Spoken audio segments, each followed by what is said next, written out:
we shouldn't be surprised that the editorial board of the NY Times has chimed in on President Trump's bellicose comments on North Korea threats, and come down on the side of finding fault.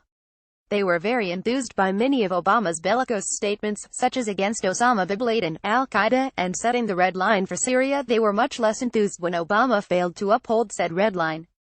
They also had zero problem with Obama making pretty much everything about himself. But, hey, they have to resist Trump. John Hawkins' book 101 Things All Young Adults Should Know is filled with lessons that newly minted adults need in order to get the most out of life. Gleaned from a lifetime of trial, error, and writing it down, Hawkins provides advice everyone can benefit from in short, digestible chapters. By now, fears of missiles, and words on some emotional level, one might be able to see why Donald Trump threatened to unleash fire and fury against North Korea if it endangered the United States. The North's nuclear program is a growing menace, its warmongering tirades are unquestionably unnerving, and peaceful solutions to the threat it poses have been maddeningly elusive over many years and many American administrations. But Mr. Trump is President of the United States, and if prudent, disciplined leadership was ever required, it is now. Rhetorically stomping his feet, as he did on Tuesday, is not just irresponsible, it is dangerous. He is no longer a businessman trying to browbeat someone into a deal. He commands the most powerful nuclear and conventional arsenal in the world, and any miscalculation could be catastrophic. You can see where this is going. All blame. God forbid the NY Times stand behind the president, as you know they would had it been Hillary or Obama making the statement.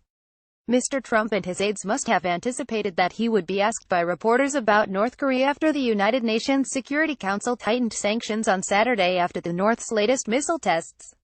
Why, then, didn't his team of generals, John Kelly, the new Chief of Staff Lt. Gen.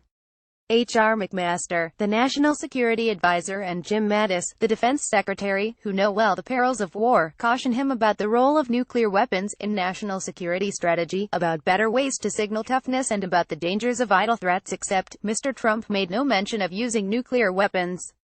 It might be implied, but the U.S. is quite able to rain fire, fury and frankly power, the likes of which this world has never seen before with conventional weapons. Since Truman, presidents have largely avoided the kind of militaristic threats issued by Mr. Trump because they feared such language could escalate a crisis. It worked well in Reagan's case, where the Soviet Union started disintegrating under his watch. How's it worked out in North Korea's case? How have those sanctions worked anyhow? Here's where it gets funny. Mr. Trump has again made himself the focus of attention, when it should be Kim Jong-un, the ruthless North Korean leader, and his accelerating nuclear program that, The Washington Post reported, may have succeeded in miniaturizing a warhead to fit on a missile and may have accumulated as many as 60 nuclear weapons. Mr. Trump's threats have also diverted attention from a genuine accomplishment, the new Security Council sanctions. There was never this concern when Obama made everything about himself. Always talking about including himself in photos of things. And Democrats, including the editorial board of the NY Times, screamed like girls at a Beatles concert.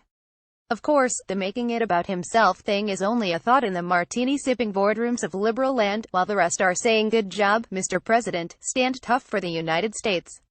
The NYTEB would have surely said the same thing if it was President Trump threatening Adolf Hitler in this manner. Pruitt.